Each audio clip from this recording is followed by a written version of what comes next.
Hello and welcome to The Ripple Impact, the podcast where we dive into those fascinating small moments, big decisions and unexpected ripples that create waves of change in brands, businesses, leadership and in life. I'm Laura Barber, founder of The Ripple Impact and a brand strategist who spent over 20 years inside global giants like PepsiCo and Coca-Cola, helping leaders turn human stories into brand growth. Each week, I sit down with bold thinkers, founders, and what we call wave maker guests to explore the ripple moments that have shaped their journey and the lessons you can take to transform your own brand and your business. Today, I am so excited to have Lisa Eaton with us. Lisa is a marketing expert, global educator, keynote speaker, and the founder of the Fabric Academy, an award-winning marketing education platform that's helping ambitious marketeers and teams raise their strategic and commercial game worldwide. With over 2 decades of experience creating and leading marketing and communication strategies for global brands, Lisa brings a rare blend of real-world commercial depth with modern strategic thinking. She's also a passionate advocate for women in business, mentoring and supporting the next generation of leaders to step into their full potential. Lisa, welcome to the show. I am so excited to go under the surface of your ripple stories today. So welcome to the show. Thank you so much. And what an introduction. Thank you. That was wonderful. So really pleased to be here. Oh, it's lovely to have you. At the Ripple Impact, we love to start right at the beginning with these early moments and these early ripples that really change people's trajectories, form their character, and ultimately leads them to the careers that they have and the journey that they go on. And really starting with these early ripples that happen way before the boardroom and any startup accelerator and investment. Can you take us way back to your childhood and growing up with a mother who is an incredible entrepreneur and how that kind of quietly, if not loudly, wired you into wanting to follow this path? Yeah, of course. It's so funny, isn't it? You never know in the moments that are happening that it's going to shape your future so instrumentally.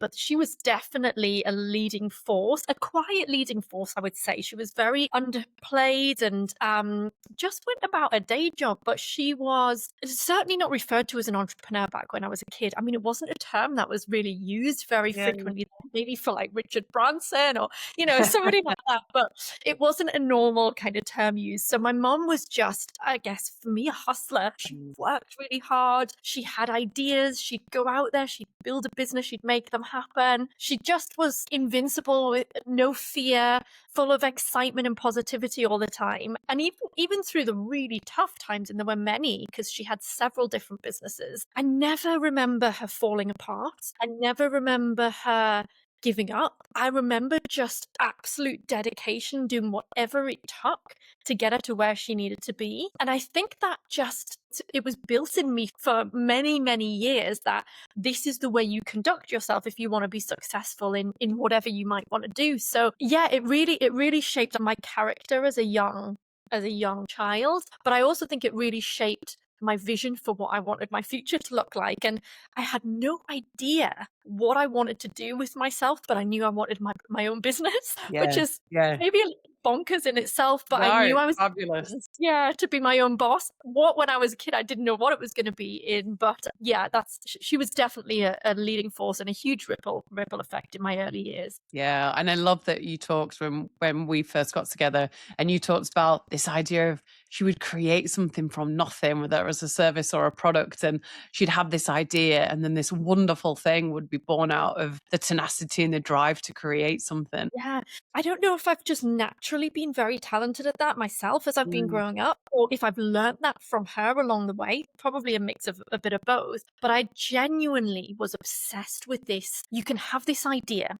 It's nothing, right? It's just words in your head or on a piece of paper.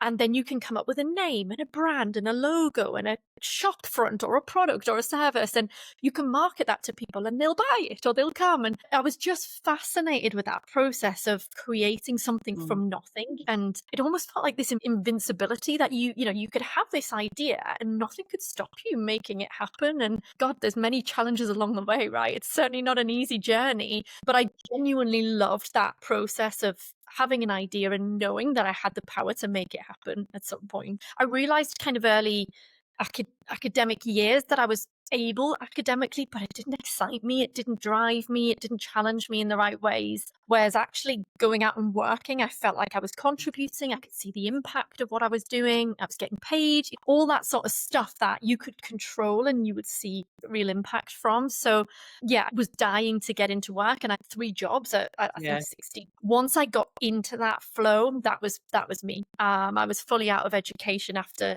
17, and just obsessed about work and how I could climb the ladder and what I could do next and the difference I could make. And I loved that.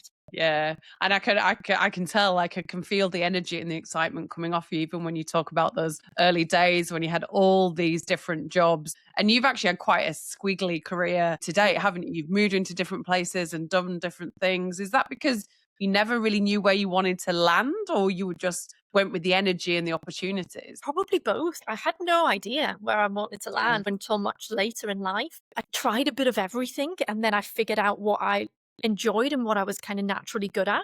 Probably the big defining moment of my career, which has probably been with me all the way through, was my first real role in sales, which was at Sage up in the northeast of England. So very strict sales academy training to get into that business, and really, really good foundations for being commercially minded and strategic and understanding what a buyer wants and how to get your product into the hands of the buyer. So I think that set me on a really brilliant path, because from there I realized I was quite naturally good at sales and the money was in sales. And so I followed that route for a while until I figured the thing I really was passionate about talking about and selling and taking to market. Amazing. And you talked about it being such an incredible foundation and these principles that were so powerful for you to learn at that stage. What would be the big nuggets of things that you think from that training that was so pivotal and powerful for you that other people should really know and learn? Well, 100%. And this is, I just don't take no for an answer. I could never sell something to somebody that I didn't believe would benefit them. That's not my style at all. I have to really feel like the thing I'm talking about and convincing somebody to invest their time or their money in is really going to benefit them. But once I truly believe it's going to benefit somebody, that is it. I am like a dog with a bone. Like, I really, really, if I can see the impact it's going to make to them, I need them to understand that. So I think that never take no for an answer for me was really good training and builds you up to be pretty resilient, right? Like, don't worry about getting the door slammed in your face a million times. 99 times it will be a no, and then it will be a yes. So that's really stood me in good stead right throughout my career. And I think the other thing that I learned really early on there was just the psychology of the buyer and their behaviors, and that nobody wants to be sold to. And if you're going to purchase something, it's got to serve a purpose to you. It's got to address a need or a want or a issue or a challenge or a problem. So don't think about the product or service you're trying to sell. Think about the customer and the problem or the issue that your product or service is going to address for them. So always use second and then first. And that has stayed with me forever. Like, that's the first principle of marketing, right? Talk to the customer in their language and figure out what they need. So those two things, I think, are probably the fundamental things. With just a real mix of financial understanding from a really young age, like commercially hitting targets, sales, P&L, bottom line, all of that I learned very early on. And I think kids should be taught that in school, right? Is my thought. But financial education early in your career, I think, really beneficial. Yeah, and that commercial acumen really kind of red thread throughout your career as well. So take us from a squiggly career into sales, and how you then got into the agency and marketing world. What the steps that ultimately kind of led you down a marketing path from a foundation of incredible sales and commercial skills? Yeah.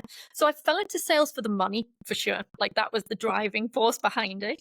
But I'd always been very creative. I didn't finish A levels, but the A levels that I did were business studies, art, and graphic design. So creativity and business were always really mixed for me. So it should have been really obvious that marketing was my path, but it wasn't really a career that was talked about a lot when I was a kid in school. No. So I wasn't really sure where I was going to end up. And sales led me to marketing in a really strange way. I got the opportunity to work really closely with the marketing team in Sage and see how it functioned and what was involved and the power of kind of marketing at that point. And then weirdly, how it happened is I went in to sell IT software, a part of kind of the Sage and TSG journey to a marketing agency. And they said, we definitely don't want to buy that software, but would you be interested in a job here selling? So they were poaching you. Yeah, they did. And you know what? It was funny because the penny suddenly dropped and I was like, Mm. oh my goodness, why have I not been following this agency path, for my whole life? Yeah. So immediately took that role. And the next 2 decades I spent in agency, it was just my absolute sweet spot of selling marketing services into businesses that wanted to grow. It was a combination of everything that I loved and was good at. So it was, that was the perfect point for me to be in agency. Yeah. Amazing. And you ended up running an agency for a founder too, didn't you? I did. So before I built my own agency, I was headhunted to go and run an agency for a founder who had a long-standing, kind of traditional old school graphic design agency, and he was wanting somebody to come in and buy him out. And so we had a 5-year buyout plan in place. So the idea was that agency was going to become mine, and for one reason or another, that didn't end up happening. And then I went off to set up my own agency after that. So it was great because it was all the foundations I needed to understand about being a founder and running an agency with none of the risk really, because I was still salaried at that point. Yeah. So it was sort of 7-8 years of really good teaching before I actually launched my own agency following that. And what advice would you give to someone? Because you've had quite a squiggly career and you've followed the energy and you've followed your passion and what you're good at. What advice would you give to someone who sat there going, I don't think I know really what I want to do. I'm not really sure what I'm good at or what I'm passionate about. What advice would you give to them? I would say that's so normal. I genuinely think that is the masses of people and not the minority. So I think that people panic about that. I talk to my kids about it all the time, and one minute they'll change their mind and they don't know. And I'm like, that's so normal. It's fine. The best way to find out what you love is just go and try a whole load of different things. And the minute I was in a company, particularly Sage when I first started, and I was 17 when I started at Sage, so pretty young, I just got involved in every part of the business that I possibly could. I was possibly the most annoying person, and because I had a job, I had a lane to stay in. I was in corporate world a little bit at that point, but I would go and sit with the marketing team and I'd find out, and I would ask about finance, and I would watch the the senior team in their meets and things. I took every opportunity to expose myself to as much of the business world as I possibly could. And of course, I'd seen my mum go through that. She would be sitting doing books at a night time, or my dad would do the finances for the business, or she would be ordering stock. And so I was lucky enough to be exposed to a lot of that at home, but I made it my mission to be exposed to all of that in every role that I was ever in, particularly the agency roles. I mean, I was involved in every part of running one of the agencies at a very early age without even having that role. So I would say just take the opportunity, be as inquisitive and as curious as you possibly can be, involve yourself in stuff that doesn't really sit under your job description or in your job role, because it will really fit you. And you'll just quickly come to realize, like, I love this, I want to do more of it, I want to learn more, or that's totally not for me, it's not my cup of tea. And just follow that instinct is probably my biggest advice. No pressure on yourself, but just follow your instinct and be curious. Yeah, that's fantastic. Get exposed, get involved, like see what's happening, ask questions, be really inquisitive, put your hand up and volunteer for things and get involved. Because even if you go, actually, no, this is the path for me, you've rolled other things out. I think sometimes knowing what you don't want to do is sometimes just as powerful as knowing what you do want to do. And also, if you can understand the other functions and businesses around you, it makes you so much better at the job that you're doing, because you can appreciate how you knit in with all the other functions and part of the business, and understanding how the business makes money and how things operate is so powerful. So that's such wonderful advice. I'm sure you will have had this a million times, as will your listeners, but like when you listen to the story of Ben Francis and how he's built Gymshark, exactly that mentality. Would go and spend time in every single department and learn it, and bring in experts who were way better than him, and he would learn from them and master that, and then move on to the next department. And that's inside his own business. So there's definitely benefit in becoming a really well-rounded professional by kind of getting yourself wherever you possibly can, and then figuring out the things you're really good at or the things you love, and then bringing others in to do the things that you don't. So what was the seed of the idea that created Fabric? So you'd been agency side for 2 decades, running an agency and then having your own agency. What ultimately led you to create Fabric Academy, which is 4 years old now? Tell us the journey that took you into a connected but slightly different world in the world of marketing. a really different world, and one that was completely unplanned, by the way. This came about from an opportunity that I spotted. I never planned to have two businesses. That was not on the radar. But I as you say, I've been in marketing for 2 decades. I'd been working in agencies. So when you're in agency, you're working heavily with an array of different types of customers, different businesses, different shapes, different sizes, different industries, and often with in-house marketing teams. So I was hiring marketeers in my own business. I was training them, I was developing them, I was managing them. But I was also exposed to tons of different types of marketing teams within the businesses that were my customers. And I started to spot a trend. And this probably coincided with a bit of a shift that happened in marketing from kind of decade one that I was into decade two. In that, in the very early days, marketing was just the coloring in department, the support department, the people who did stuff, produced stuff. They were kind of seen as the poor relation to sales, and sometimes sadly still are. But that second decade, there was a definite shift in the understanding that marketing was a commercial function. It was a really important foundation of any business if they wanted to succeed. So if they wanted market share, or to get their brand known, or to get their product or service into the hands of the buyers. So it was becoming much more a commercial piece, and it was also being looked upon that it had to drive revenue, right? It wasn't just about a nice to have and doing stuff. It had to drive pipeline, customer acquisition, footfall, and so on. And I was watching this shift happen. I'd lived through the change, and I was thinking, marketers aren't seeing this. They're not, or they're seeing it, but they're not being trained on how to manage it. And they're certainly not being trained commercially through higher education or industry leading body. They're not being trained to strategically think.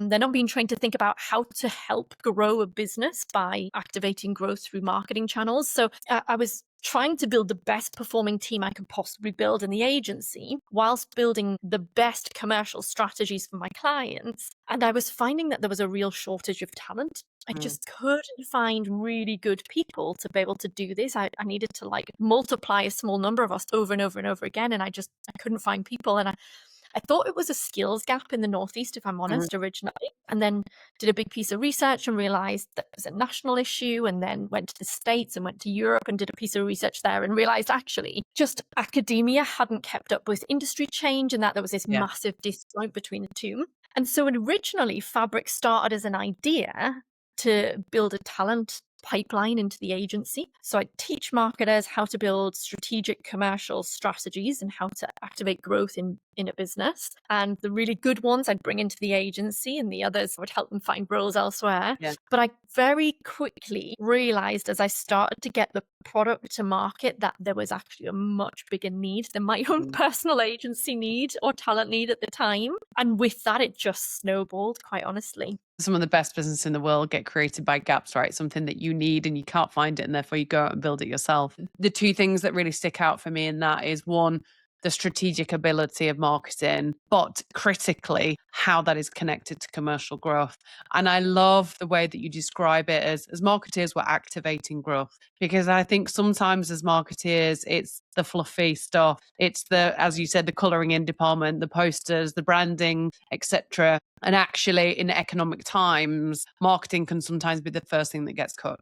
So it can be seen as a cost line within a business rather than it's activating growth. It's driving revenue for an organization. It can fundamentally shift your strategy on your revenue pipeline through the activations. And as you call it, activating growth, which I think is such an incredible language. And arguably, I think every marketeer should be using that as language to ensure that it's commercially driven, not just seen as something that's kind of a nice to have. And I guess I'm on this personal mission to try and change that perception, but I understand why marketing has that reputation, because if I'm completely honest, I think in most businesses it is a cost center, because marketers aren't being trained properly in order to realize it's not a nice to have, it is a commercial function. So my mission is that, change the perception. But in order to change the perception, I have to change the reality. I have to teach marketers how to be commercially minded, how to think strategically, how to just stop doing stuff and being busy fools, for want of a better word, and think about, are what they do, and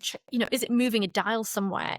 Is it going to bring customers? Is it measurable to pipeline? We've got to think about it in that way. And until we teach marketers that and give them the skills and the support and the development to become that, Yeah. will continue to be a cost center. But as you know, Laura, when marketing is done well and it's with strategic and commercial mindset, it is Yeah. phenomenal. It's such a strong and powerful growth enabler in a business. So we've got a bit of a mission, I think, between us to kind of get get it to where we need to be. But this is part of that mission for sure, about giving the marketers the access to the skills that they needed to be Yeah. brilliant. Amazing. And as you said, it started as a pipeline development tool for you to bring in and train incredible talent.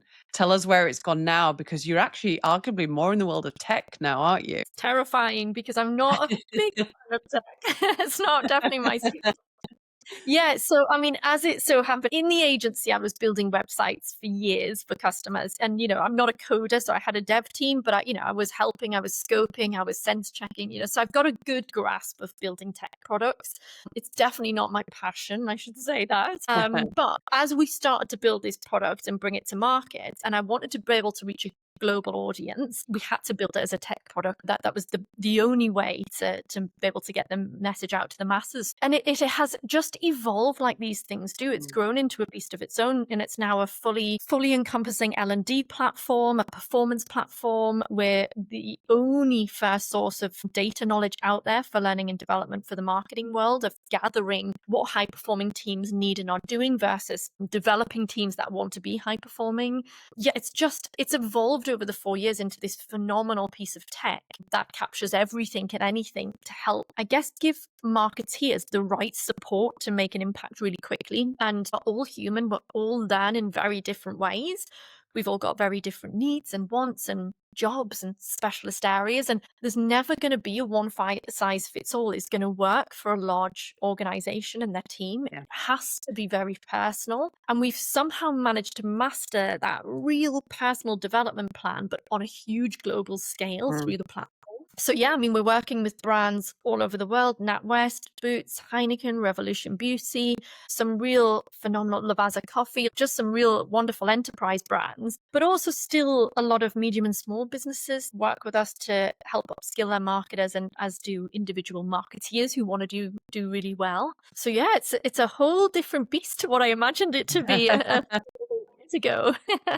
So for anyone that hasn't had the experience of going through the Fabric Academy, can you tell our listeners and our YouTube watchers what it is, why it's fantastic, why it's at that leading edge of training and supporting marketers into the future, and the roles that they can really step into with real power, real conviction, and real capability? Yeah, of course. So essentially, it is a learning and development platform built specifically for marketers by marketers. And I guess that's what really sets us apart. When you are enrolled into Fabric, you have the ability to be able to do lots of different types of training depending on your learning and development needs. We do a skills assessment with every single learner. So we assess where they're strong, where they need development, where they need support.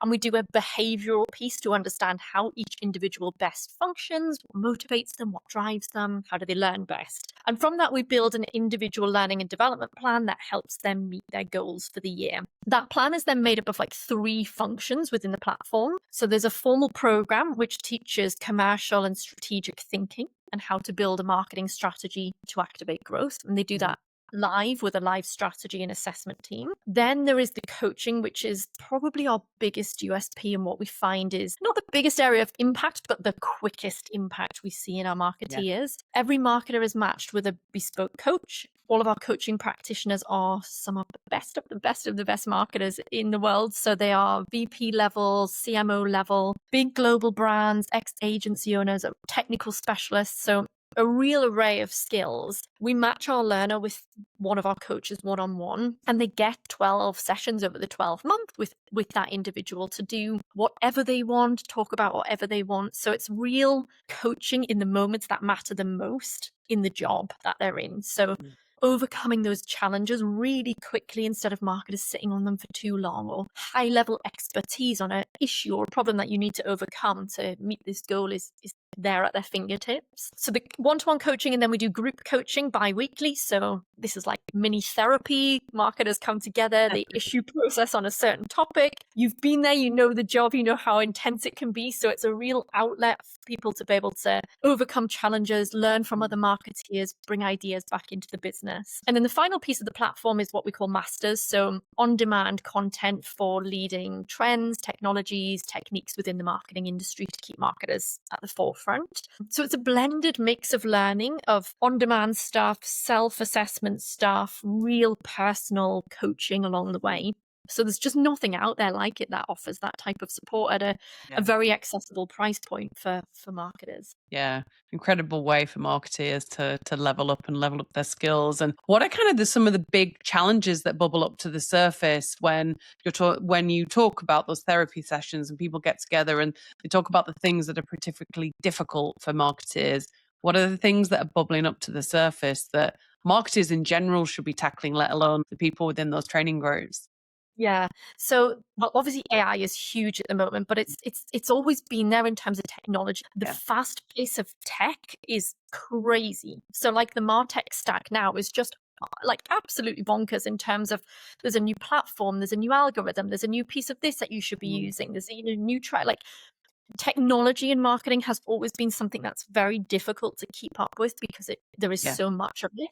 And AI is absolutely no exception, has accelerated that maybe tenfold. So I guess marketers coming together, understanding what can make them most effective and efficient in their role. What tech should they be experimenting with? What should they be using? Where are they getting pulled into? This is a new shiny object, and it's a waste of time. So, technology in marketing is always a big talking point. I guess budgets are often a big talking point because often marketers are expected to do so much with very little. So, how to manage a budget and get the most out of it, or how to pitch for Yeah. more budget, or how to prioritize competing priorities or limited time and resource with budgets. And then probably what I would say is the biggest, or on par with tech, is just a lot of personal skills or soft skills. So confidence in dealing with the C-suite, evidencing impact, influencing and negotiating. A lot of the time as a marketeer, you've got to be in with the finance team, in with the C-suite, in with the product team, in with sales. And there's a lot of stakeholders often involved. So managing upwards, sideways, downwards, and all those type of things, it takes a lot of training, and it's not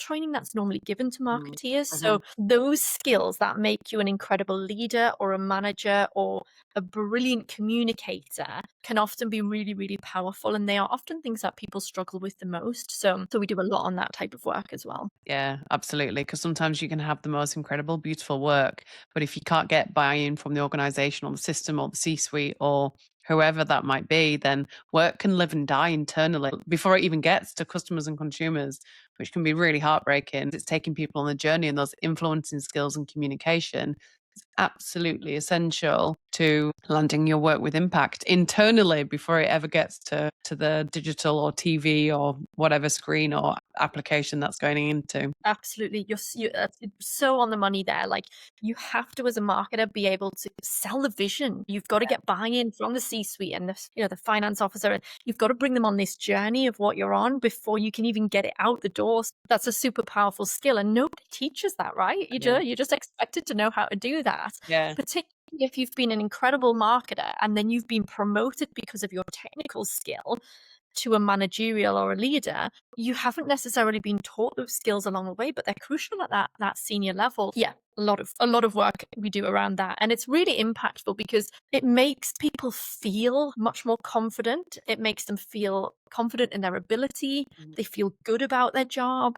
They're not feeling out of their depth or alone. And that's really important to get love and passion out of the job that you're doing and that you're putting everything into. So there's a real kind of impact piece that I think we do around the soft skills that change people's perception of who they are and how they do what they do. Yeah, totally. And we need to rebrand soft skills because they're not soft. I don't know why whoever came up with that. Yeah, we call them growth skills. So, we have like technical skills and growth skills, or we have technical coaches and growth coaches. So that's the language we try to use. But Yeah, so much more people powerful. what's a growth skill? Yeah, yeah. We need a whole industry-wide reband of soft skills because it's so fundamental and arguably more important than technical skills, I believe. Agreed. Yeah. Your work sits right at the intersection of marketing, education, strategy, the future of the industry. You've mentioned obviously AI and how that is fundamentally changing the game for the world, for the industry, and particularly for marketing. But I think we both share the same belief that AI is not going to replace human nuance. What's your thoughts on human storytelling and the importance of it within marketing now versus kind of maybe where we were a few years ago? It's never been more important. And authenticity has never, ever been more important. So Mm. AI has a massive part in marketing. It's going to really help us as an industry and as marketeers do our job more effectively, efficiently. It has a place for sure. And I truly believe the marketers that refuse to learn AI will unfortunately be the marketers who are left behind. Yeah. Do I think it will replace marketers? Absolutely not. Marketing is so nuanced in so many ways, and that human emotion of connecting a product or a brand or a service with a consumer it needs deep intelligence Yeah. and deep emotions behind it. And that I don't believe we'll get from AI. Hey, who knows what might come in the future, but I genuinely always believe you're going to need that real human emotion side to be able to sense check what is and isn't right for the customer at the end of the day. So I think it's an incredible addition. I think it's going to be very powerful for us. I think we have to embrace it and use it, but I don't ever think we should allow it to replace what we bring as humans, which is Yeah. so important. Yeah, I agree. One of my previous guests said something wonderful, which was in the future, when we talk about AI, it'll be a bit like saying, I use the internet to do my job. It's like, well, Yeah. of course, like AI is so ingrained in the fabric of life and of work, and it's how we utilize it to the best of our abilities, but also we bring in all the human skills that AI will never be able to do. That's in the nuance, that's in emotion, that's in culture, that's in understanding, that's in the unsaid things that go on in boardrooms and in meetings and the influence. An AI bot is not going to influence your CEO if they don't believe the data. That No, comes down to the skill. they haven't been there. They haven't done Mm. it. They haven't experienced it, lived it, overcome. This is the power of our coaches, I think, as well. Somebody who has been there and done Yeah. it and tried something and failed and tried something and succeeded and tried something and, Mm. it gave them a different result. Like that lived experience is what is so powerful in Yeah. marketing. And it's not something that's easily taught, but it's most definitely not something that will come Mm. from AI, which is why that human connection and emotion and support and development is so important still to have them. Yeah. And we talk so much about stakeholder management as well, because I'm sure you, as have I, been in meetings where you're sharing something, you're presenting something, you can tell by someone's face that it isn't quite landing. And very quickly you have to pivot, you adapt, or you ask questions, and you have to change on the spot because you know intuitively something isn't clicking. This person Yeah. is reacting in a way that I can tell they're a little bit unsure. So this ability to flex and communicate in a way that mirrors your stakeholder, their needs and what they're going through, where they're at, what happened in the meeting earlier, what's going on in the factory that therefore has changed. That is all beautiful nuance that AI can't yet do. Yeah. Yet, 100%. maybe. Yeah. Who knows? Who No. knows? I'm going to do a little pivot. And I would love to talk to you about your founder life. So, obviously, you've created incredibly successful businesses and raised capital. You talked to me about raising £500,000 in your first capital raise as a founder. Tell us a little bit about what it's like as a female founder, what it's like to raise capital, the highs and lows, the resilience, the journey, because for anyone in corporate, a founder life is completely different. Can you give us a little flavor of what it's like to be told no and to keep going anyway? Yeah. God, founder life is wild. I mean, it's just such a roller coaster of emotions and ups and downs, and it never ends. Like the ups and downs never end. I've been building businesses now for nearly 15 years, and it's still not ended. So I just presume that's life forever. It's also a kind of life that I love. I think I'd get bored if it was just very linear. You've got to be up for that type of roller coaster ride, and and then Yeah. be able to go with it. Not everybody's made for that, but so many people thrive on that, and it's a real positive. Lots of people who talk to me about going and setting up businesses, they want to set up because they want financial freedom, or they don't want to work a 9 to 5, or they never say they want an easy life, but they don't want to be working long hours. And I think, God, if only you knew what it looked like on the other side. Yeah. It is hard graft. And Mm, I genuinely believe it takes a good 5 to 10 years to get a business up to a point where it's really successful and working on its own. And you can start to step back a little bit as a founder when you've got that real solid senior team in place. So it is the hardest work, I can tell you, but it is the most rewarding thing that I could possibly ever do. I'd never do anything else. I'm virtually unemployable, I reckon now. So I think I will doubt forever. that. Yeah. That idea that you have in your head, and then the journey that you can go on to bring it to life, is incredible. It's such a rewarding journey to think about this kind of crazy thing that becomes a global platform. The ability to not take no for an answer it's probably been the fundamental thing that's got me to where I am. So when I set up the agency, I was told women couldn't run agencies. 2 women couldn't run agencies. 2 friends would never be successful in an agency. A mum couldn't run an agency, or you can't have a baby and have an agency. I can't tell you how many, you can't do this, I got told. And I was like, so we can do it anyway. And the same with fabric, right? You can't be a solo female tech founder. Nobody does that. You're not even a technical person. No, you can't do that. You can't raise capital as a solo female tech. I was just constantly, but I don't know, there's something in me that somebody tells me no, and I go, right, let me show you. Yeah. And To say, just that watch me. completely, that can crush a lot of people, and I totally get that. And if it crushes you, that's definitely not the life for you. For me, it definitely doesn't crush me. It makes me really determined to go out and kind of show that person something the opposite. So you've got to have that in you, right, to be able to build a business. And I think if you've got that and you're willing to put the work in and have the sleepless nights and the pressure of payroll and responsibility and the ups and downs, then I think you can be super successful at building any business that you want to build. And I remember when we built the agency, nor me or my co-founder were creatives. We weren't designers, we weren't copywriters, we weren't web developers. We were, I guess, salespeople who knew marketing inside out and back to front, and we understood business. And so you don't even have to be a specialist in the given field. You just have to understand the market and the business model and the customer really, really deeply. And you can hire in exceptional talent to do everything else. It's more squiggly than it's ever been, even in the early years. It's every day squiggly, but it's brilliant fun, and I wouldn't ever do anything else. Yeah, incredible. What's it like to raise capital? I mean, I'm not there yet, but it sounds like such a mountainous thing to go after. Like, where do you even start? How did you start it? Because incredible to raise $500,000 in your first wave of capital. What's that journey like? Yeah, I mean, your word of mountainous is perfect. It is a mountainous challenge. It's probably the most difficult thing I've ever done, and it's probably the thing I got told and rejected for the most out of my entire life. Yeah, you've got to have grit. You've got to have determination. You've got to have resilience in bagfuls, because there are points where I think I'm pretty resilient, and there were points where I felt a bit crushed through that journey, for sure. I'd run a service business before building fabric, so it was a simple business model, right? You don't need a lot of capital. You need hard work. You need customers. You do the work. You build that way. I realized when I was building a tech product, it sucks capital. You have to have a lot of cash to be able to build a really good tech product and then get it into the hands of the buyer. And it's a really different type of model altogether. So I was learning a new business model and realizing really quickly that actually, if I wanted this to be really successful, hard work wasn't enough. It was going to need capital. And as soon as I realized that, I decided to go out and raise. And honestly, quite frankly, very naively, very undereducated, a little bit probably ballsy.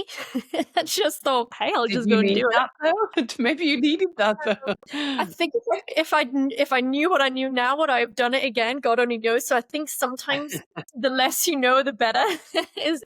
Positive naivety is sometimes actually a really powerful thing, because you just go for it, don't you? Go for it. I learned through the raise. I learned the hard way. I made so many mistakes I can't even tell you, but I just didn't give up. I had a figure in my mind of what I wanted to do, and I genuinely believed in what I was doing, and that I could make a success of it, and that it was solving a global problem. And it was a mix of just trying to find the right people, get in front of them, tell them the story, and momentum started to build. It took a while, but the more interest I got, the quicker the momentum started to roll. It's Yeah. a bit like a snowball. So I did that 500,000 in 2 tranches. We were raising 450. I raised 250 first of all, and then I oversubscribed the second one, so we raised 563 in the end. The first 250 took me 10 months to raise. The second, just over 250, I did in about 9 weeks. Wow. So the difference in education levels, that was the only difference, really. I was poorly educated in the first round. I knew what I was doing in the second portion. Was a difference of a lot of time and blood, sweat and tears, and missing the mistakes. So I think it's one of those things. You have to believe you can do it. You have to not be willing to take no for an answer. You have to take a lot of shit from people who say things inappropriately, particularly to women and to moms that say what they should be saying. But you have to be just laser focused on the end goal and put everything into getting there. And it's totally possible, right? I did it uneducated for the first time with everything against me in what was a really difficult economic time. So, and there's nothing exceptional about me for sure. Like, it's just about being determined and laser focused and not taking no for an answer. Yeah. Fantastic. Maybe your next wave of the Fabric Academy should be training for female founders to get investment, because as you said, learning journey to get through that mountainous expedition of getting capital, and what you learned from, the first part to the second part is incredible, because I'm sure there's so many people out there going, where would I start? What do I do? How do I not make the mistakes? I did lots of different, I brought some female founder networks up to the Northeast and did some education around there. I told my story about it. I did loads on the social because I thought, God, if only somebody had told me this when I was starting out. But there was very little education around. It's getting much better now, but I definitely think there's still a big education piece to do, particularly for female founders. Yeah. I want to pick up on something you said about the difficulty for female founders and the response that you get, particularly as a female, but also as a mom. And actually, you created your agency, your first agency, with a 2.5-year-old and a 5-month-old, which for some people probably would have said to you, oh my gosh, really?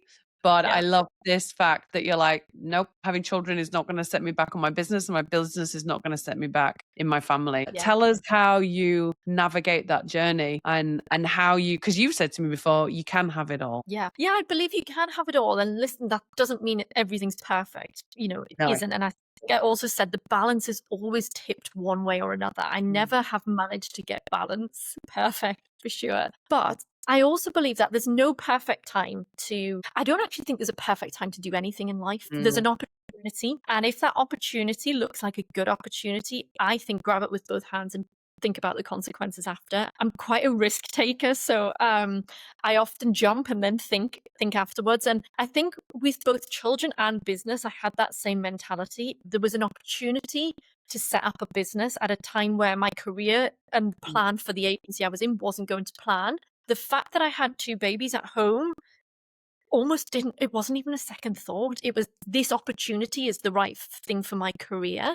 Yeah. And likewise, when I became pregnant with my first little boy, I certainly didn't think, is this the right time, to have a baby? What will it do for my career? I just thought, I'm pregnant and this is wonderful. So I just think you have to think they're 2 things that can run parallel and they can run together, and you can be an incredible mom and you can be an incredible business person or an incredible ambitious career go-getter. Like, you don't have to choose, you can have them both. Is it easy? God, no. Like, it is hard work, and as I say, the guilt of balance is really tough, but I genuinely think I wouldn't have it any other way. I couldn't have sat back. I was never destined to be a stay-at-home mom. That wasn't for me. I would have been really miserable, and I adore my children and my family more than life itself, but I would have been miserable if I'd done that, and therefore they would never have got the best of me. And likewise, if I'd never had children, I would be a completely different person in business, you know? So the two mix skills so beautifully that you should, and if you want both, you should go after both and never let one hold the other back, is my personal experience. Yeah, that's fantastic. I love the dynamism and the tenacity and the gumption and everything that you talk about. I can feel the energy coming through the screen. So hopefully everyone else can too. What future ripples do you think are coming for marketeers that they should be looking out for? We talked about AI, but what else do you think marketers should be looking out for? I say this with absolute certainty that they should be learning and developing themselves. It's not about tech. It's not about advances in the market. It's not about changes to the industry. It's that if you want to be a successful marketeer, you have to be an obsessive learner. And whether your business supports that or not, you have to be learning day in, day out, how to better yourself, how to improve yourself, what skills you need to develop, because you will get left behind and you will become one of those marketeers that becomes a cost center, sadly. So I genuinely believe that if you want to be a brilliant marketeer, if you want to be successful in that industry, you have to be an obsessive learner. So yeah, that's a very easy one for me. I love that. Maybe this connects into my next question, which is my final question. So the question we always ask at the end of the Ripple Impact. We call our guests wave makers because they are making waves on the industry, and it's absolutely true of you. What advice would you give to aspiring wave makers? This is so simple, I know, but just go for it. I genuinely believe that if you've got a passion for something, or you've got an idea for something, or you want to go out and try something, particularly as a wave maker, right? You want to go out there and you want to create that ripple impact. Just go for it. Like, don't overthink it. Don't over worry it. You will never have a perfect plan, and every plan never goes to plan. Like, that's what I've learned very much along my 20 years. Make the most perfect plan and nothing ever goes to plan. Don't wait for that perfect time. Don't wait for that perfect moment where everything feels like it's aligned. It never happens like that. Just go for it. And that doesn't mean you have to go with massive risk. You can be trialing something alongside a full-time job. You can be doing a side hustle. You can be doing things on a nighttime or a weekend. You know, you can be dipping your toe and starting to build alongside something sustainable, but just go for it. It's the best thing you'll ever do. I've never, ever, ever regretted going for it. And I've only ever got regrets of things I have overthought and not done. So that's my biggest advice. I love that. Don't overthink it. Just go for it. Go with the energy, roll up your sleeves, get involved, and you won't regret it. Such wonderful advice. Lisa Eaton, thank you so much for taking us under the surface of your ripple impact moments, the honesty, the powerful moments, the tenacity, the energy, your absolute desire to improve marketers and their capabilities is palpable. I can feel it through the screen. So thank you so much. Such a beautiful reminder that ripple moments don't always look dramatic. Sometimes they are little moments that build into something incredibly powerful. From starting your own business to taking on the world of tech to raising capital while raising children, it's an incredible story. So these quiet moments actually can turn into something really loud and really bold. So thank you. You are absolutely a true wave maker. And I know this episode is going to resonate with a lot of people. Thank you for the opportunity. I've loved talking to you, and hopefully that gives everybody a little bit of inspiration to go and do the thing they want to do. It will, absolutely, for sure. If you are looking to elevate the human storytelling of your brand, please get in touch with us at the Ripple Impact so we can see how we can help your business. That is a wrap on this Ripple episode. Tune in weekly for more bold voices and inspiring wavemaker guests just like Lisa. I'm Laura Barber. This is the Ripple Impact. Don't forget to subscribe and follow for more incredible wavemaker guests. We will see you all next week. Thank you again, Lisa, so much. Wonderful to have you on the show. Thank you very much. For everyone else, we'll see you next week. Bye for now. Bye.